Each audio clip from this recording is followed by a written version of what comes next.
katakan firman indah, firman indah, firman ajaib, firman yang beri hidup.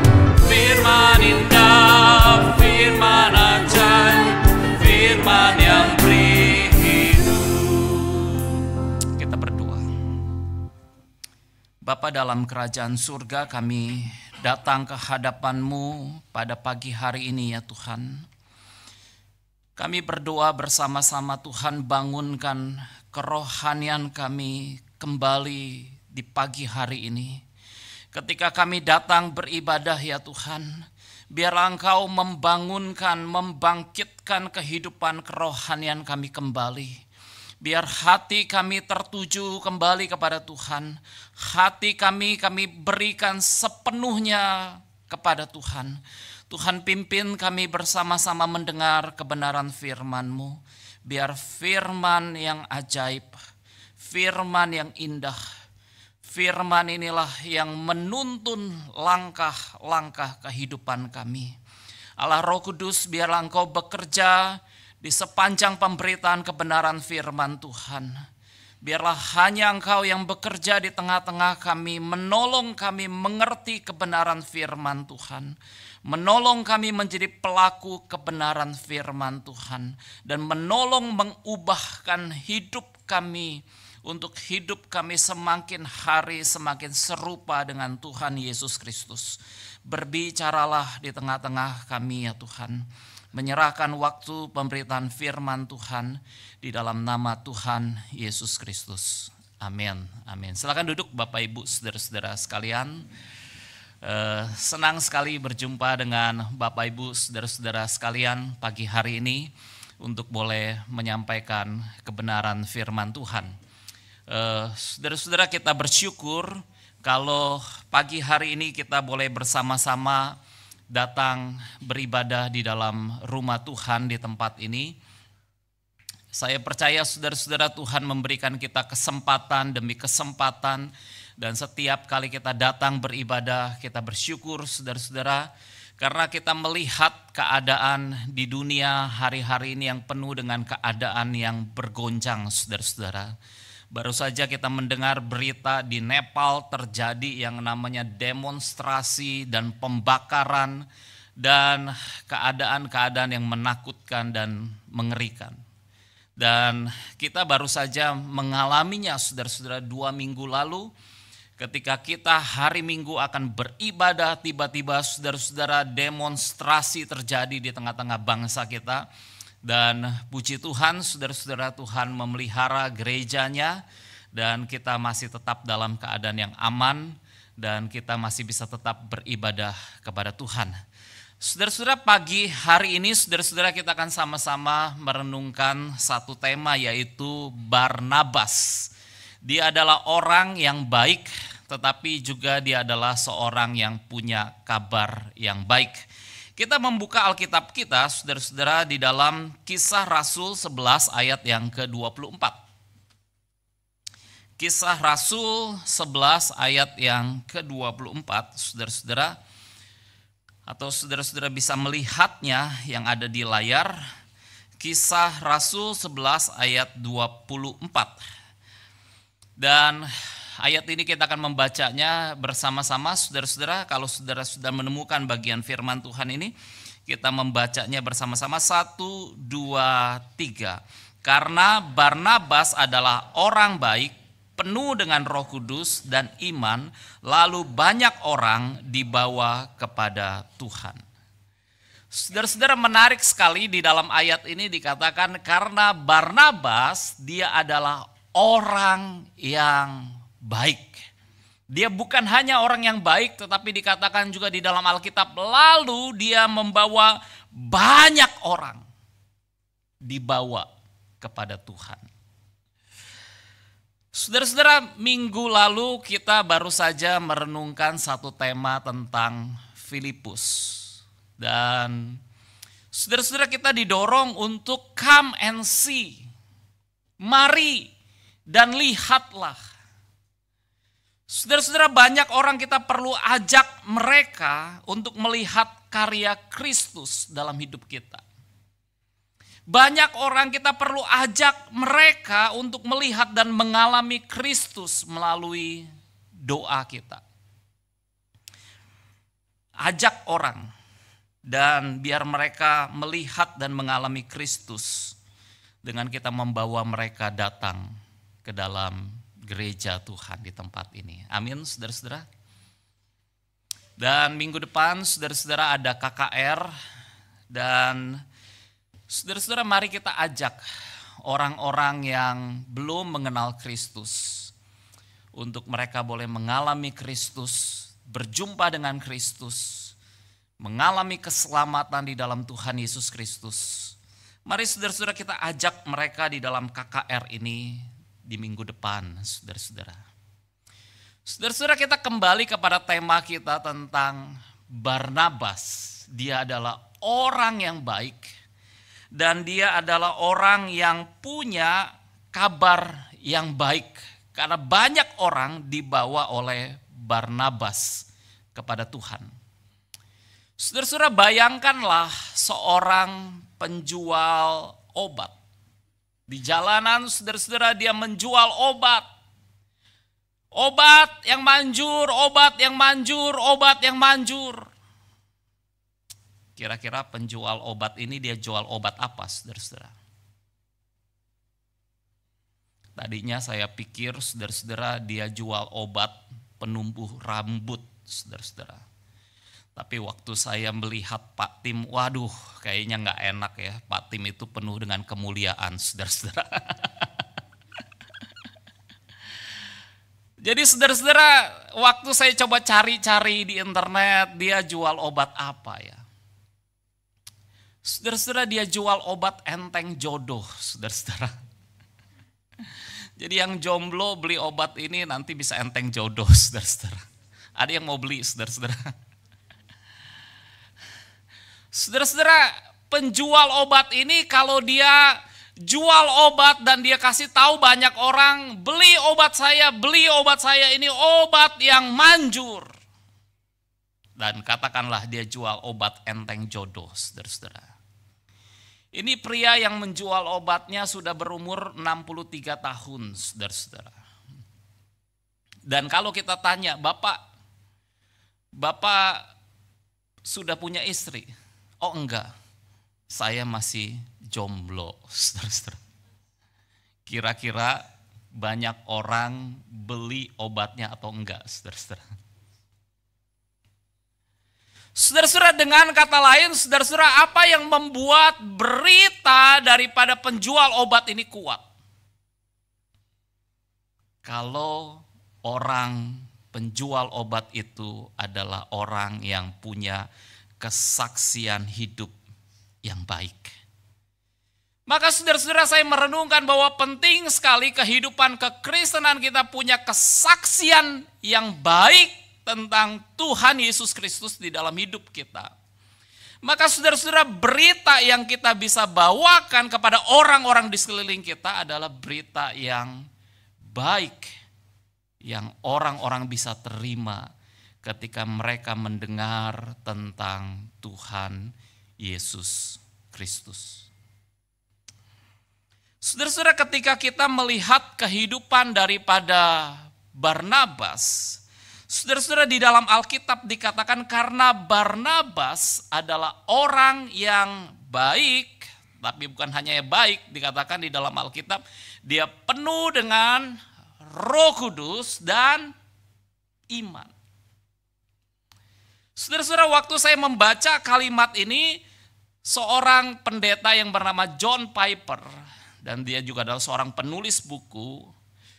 John Piper, saudara-saudara, di dalam khotbahnya dia mengatakan bahwa di dalam Kisah Rasul 11 ayat 24 ketika dikatakan Barnabas adalah orang yang baik, kalimat pertama, pernyataan pertama yang dikatakan oleh Barnabas, saudara-saudara, itu tidak terpisah dengan kalimat kedua yang mengatakan Barnabas penuh dengan Roh Kudus dan iman.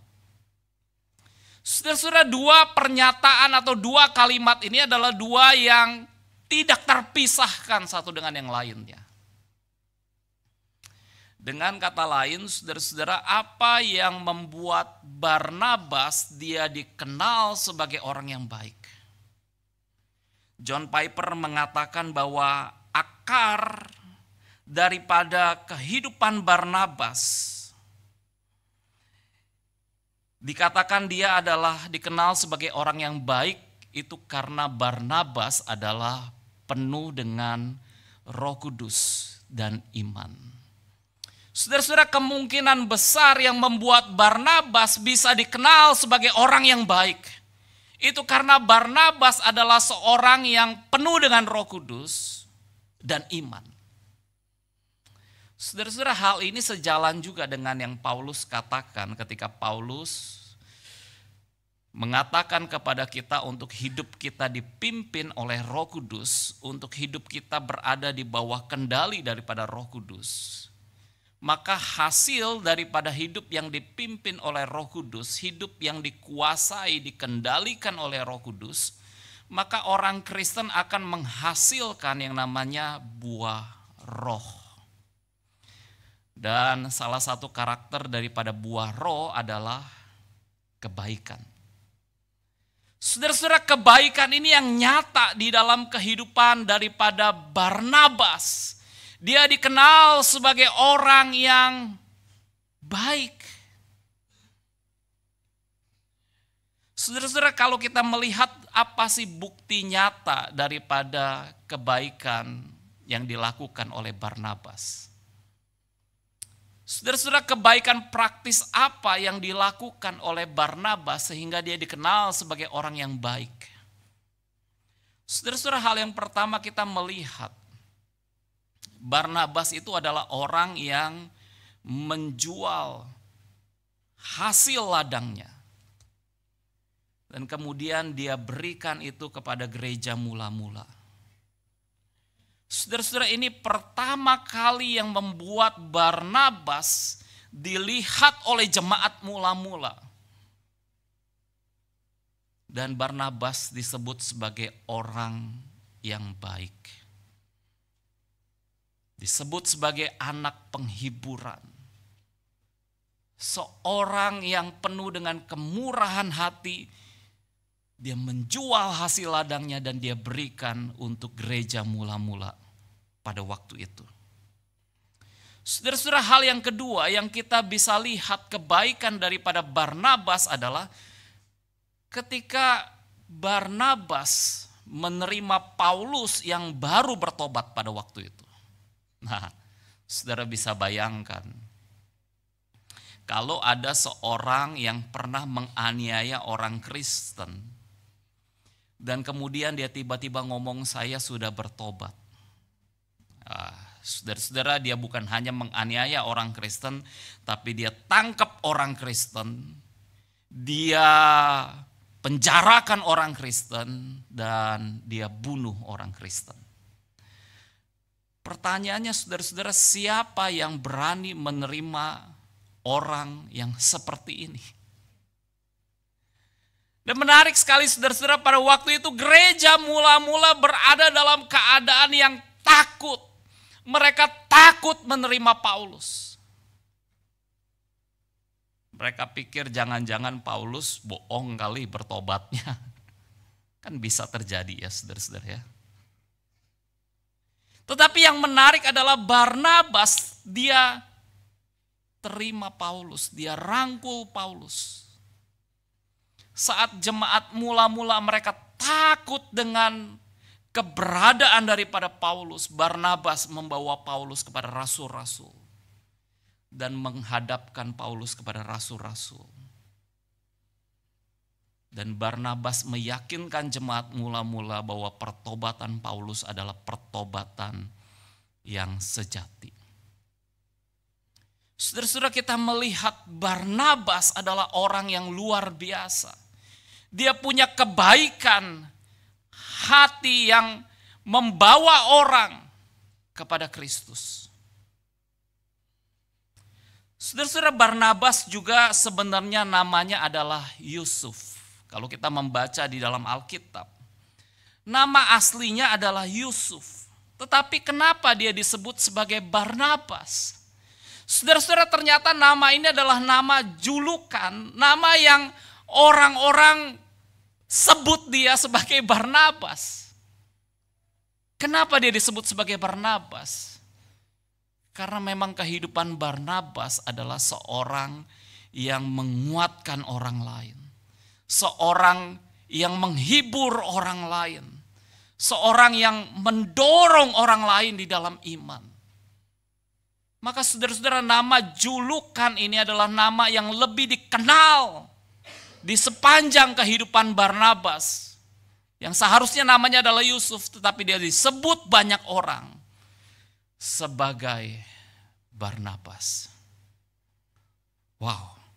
Saudara-saudara, kalau kita melihat kehidupan Barnabas adalah kehidupan yang luar biasa. Kebaikannya menjadi berkat bagi banyak orang. Kebaikannya membawa orang datang kepada Kristus. Maka poin pertama, saudara-saudara, kita belajar hari ini. Kita perlu dikenal sebagai orang yang baik. Dan waktu kita dikenal sebagai orang baik, saudara-saudara, apa yang dikenal orang itu, ini adalah bentuk kesaksian kita sebagai orang Kristen. Amin, saudara-saudara. Ketika kita dikenal sebagai orang yang baik, maka saudara-saudara, ini adalah bentuk kesaksian hidup kita sebagai seorang pengikut Kristus. Sebagai seorang pengikut Kristus, kita perlu dikenal sebagai orang yang baik.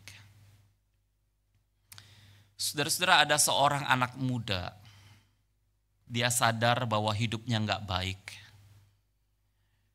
Dari kecil dia sudah jadi orang Kristen, tetapi saudara-saudara, kehidupannya selalu dia mengumpat dengan kata-kata yang kotor.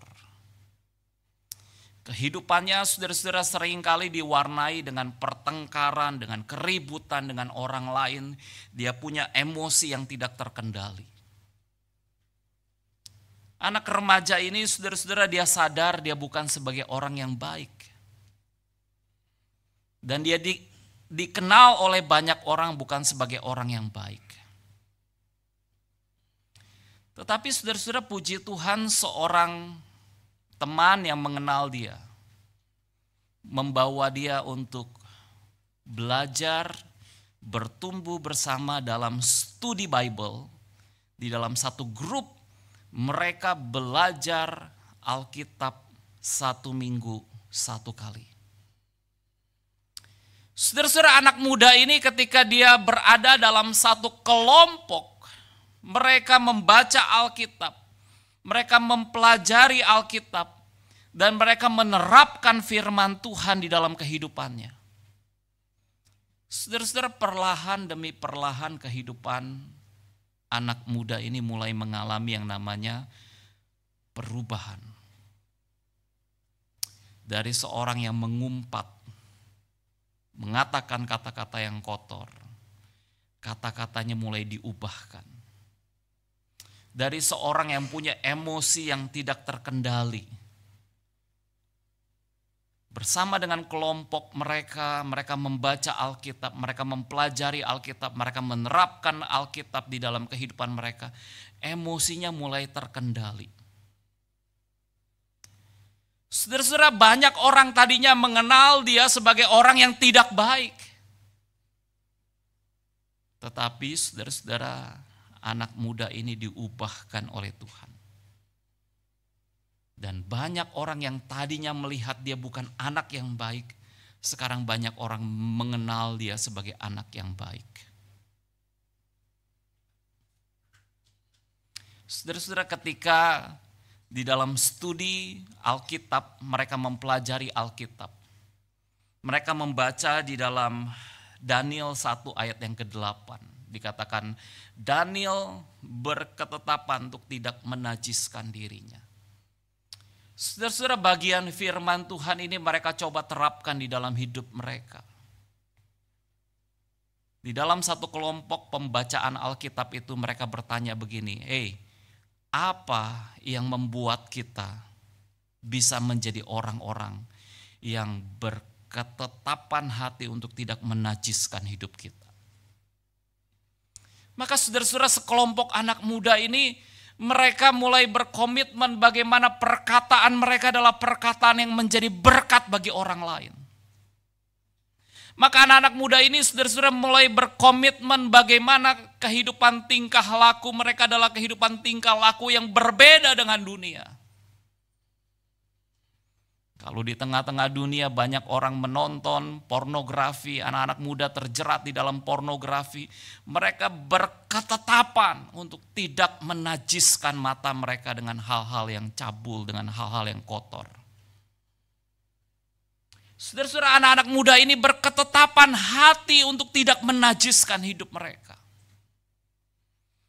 Dan mereka menjadi anak-anak muda yang berbeda di tengah-tengah dunia ini. Saudara-saudara, pertanyaan saya, waktu orang-orang melihat anak muda yang tadinya hidupnya tidak baik, dan Tuhan ubahkan kehidupan mereka menjadi kehidupan yang baik. Saudara-saudara, apa yang orang lihat di dalam kehidupan anak muda yang diubahkan Tuhan? Kehidupan anak muda ini menjadi kesaksian bagi banyak orang.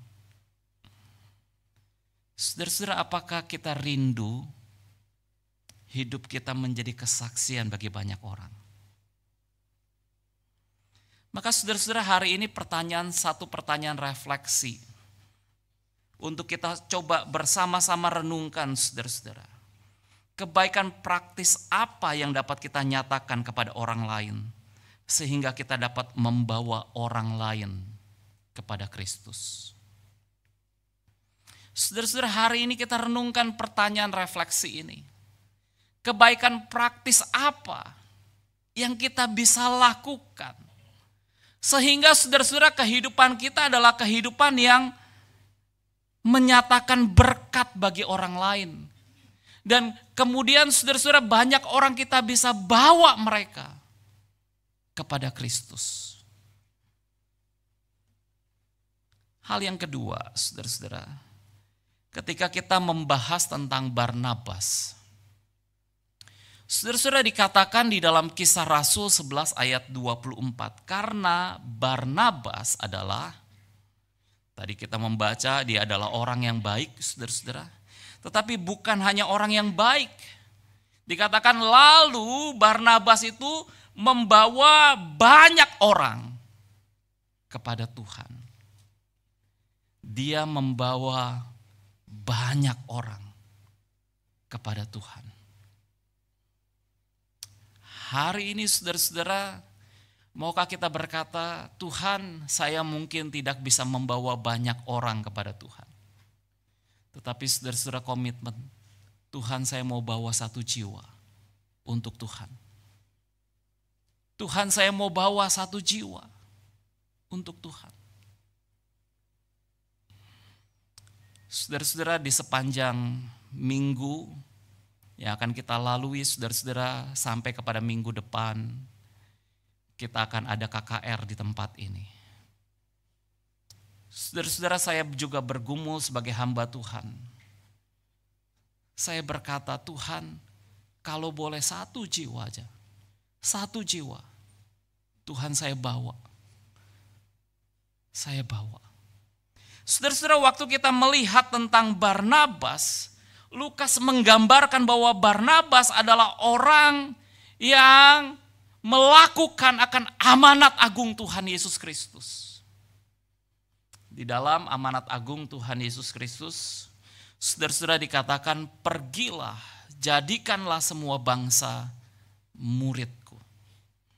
Saudara-saudara, apa yang dilakukan oleh Barnabas menggambarkan kehidupan Barnabas sebagai seorang yang memenuhi amanat agung daripada Tuhan Yesus Kristus. Dia pergi, dia beritakan Injil, dia bawa orang kepada Tuhan, dan dia muridkan mereka untuk menjadi murid Tuhan Yesus Kristus. Saudara-saudara, hari ini maukah kita membawa jiwa-jiwa datang kepada Tuhan? Saya membaca saudara-saudara kisah tentang orang-orang Moravian. Saudara-saudara, kalau tidak salah di sekitar tahun 1800-an, kelompok Moravian ini saudara-saudara mereka menetap di satu desa di daerah Jerman, saudara-saudara. Dan sekelompok orang ini saudara-saudara mereka adalah orang-orang yang terbuang. Mereka adalah orang-orang yang teraniaya karena mereka adalah seorang pengikut Kristus. Dan pada waktu itu saudara-saudara masa di mana Katolik itu begitu kuat dan orang-orang Kristen itu mengalami penganiayaan. Dan saudara-saudara sekelompok orang-orang Moravian ini mereka berkumpul di satu tempat, satu desa. Mereka mulai membangun desa itu. Dan mereka menjadi sekelompok orang Kristen yang begitu taat kepada Tuhan dan mereka mengasihi Tuhan, mereka hidup di dalam doa dan mereka terus berdoa dan mereka berdoa dan mereka berdoa. Mereka mencintai Tuhan. Dan mereka juga berdoa untuk jiwa-jiwa percaya kepada Tuhan Yesus Kristus. Saudara-saudara, satu kali di tengah-tengah sekelompok orang-orang Moravian ini mereka mendengar satu kabar. Seorang pemilik budak, saudara-saudara, atau seorang bos daripada budak-budak, dia mengatakan begini kepada orang-orang Moravian, saya punya budak-budak, tapi mereka tidak pernah mendengar tentang Yesus. Jadi budak-budak saya tuh mereka hidup, mereka bekerja, kemudian mereka mati.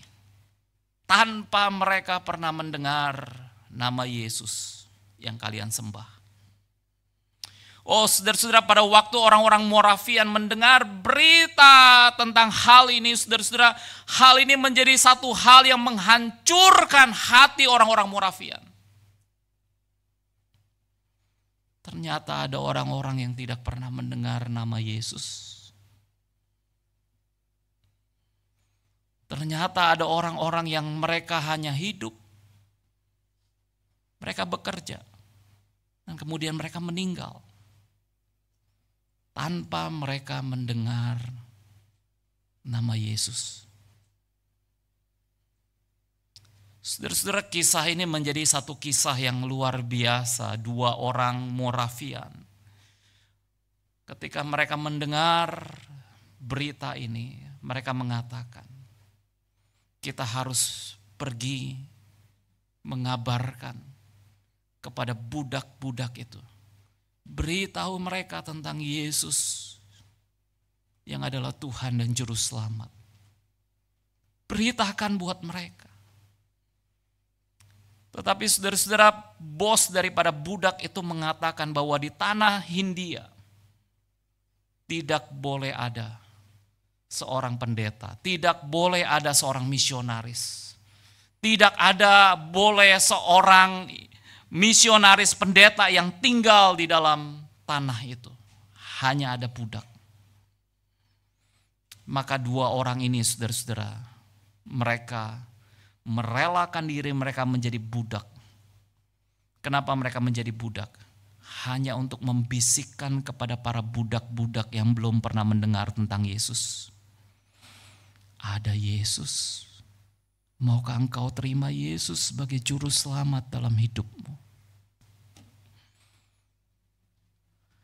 Saudara-saudara, banyak orang mereka belum mendengar nama Yesus. Dan hari ini saudara-saudara, maukah kita dipakai Tuhan? Beritahu mereka tentang Yesus. Beritahu mereka tentang Yesus. Ajak mereka dalam KKR. Ajak mereka dalam KKR untuk minggu depan, saudara-saudara.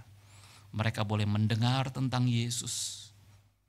Dan mereka boleh percaya kepada Tuhan Yesus Kristus sebagai Tuhan dan Juru Selamat. Saudara-saudara, apa yang kita pelajari tentang Barnabas pada hari ini? Yang pertama, saudara-saudara, kita melihat bahwa Barnabas adalah dia dikenal sebagai orang yang baik. Dan ini menjadi modal bentuk kesaksian kita sebagai orang Kristen. Yang kedua, saudara-saudara, mari kita bawa jiwa-jiwa. Jiwa-jiwa kita bawa kepada Tuhan. Kita tundukkan kepala, kita berdoa. Bapa dalam kerajaan surga, kami bersyukur buat kebenaran firman-Mu pada pagi hari ini ya Tuhan. Bapa dalam kerajaan surga, pimpin kami, sertai kami, tolong kami menjadi alat di dalam tangan Tuhan untuk boleh membawa jiwa-jiwa kepada Tuhan. Kami menyerahkan hidup kami ke dalam tangan-Mu. Kami berdoa bersyukur di dalam nama Tuhan Yesus Kristus. Amin.